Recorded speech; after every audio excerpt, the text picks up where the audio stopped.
Hello guys. তো আজকে ছট পূজার বিকেল ঘাটে আমরা ঘুরতে যাব। আমি এই ড্রেসটা পরে যাব, তাই তোমাদের দেখাচ্ছিলাম।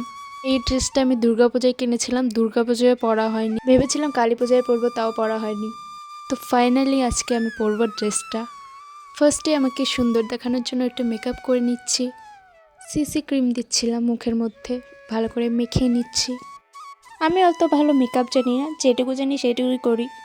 আমার কাছে অত কিছু মেকআপ করার জিনিসও নেই। মুখের মধ্যে ফেস পাউডার দিলাম, লিপস্টিক দিলাম। তো এইটা ছিল আমার ফাইনাল লুক। এখন আমরা টোটোতে চলে যাচ্ছি সবাই মিলে। ছট পূজার ঘাটে যাওয়ার আগে এত সুন্দর একটা লাইট লাগিয়েছিল, এত ভিড় ছিল কি আর বলবো, যাওয়াই যাচ্ছিল না ভিড়ে। তো এইটা ছিল ছট পূজার ঘাট। তারপর আমরা ঠাকুর দেখলাম, আর হ্যাঁ, অর্কেস্ট্রারও এনেছিল। এখন আমরা বাড়িতে চলে এসেছি। বাইরের তো কিছু খেতেই পারলাম না, কারণ নিরামিষ।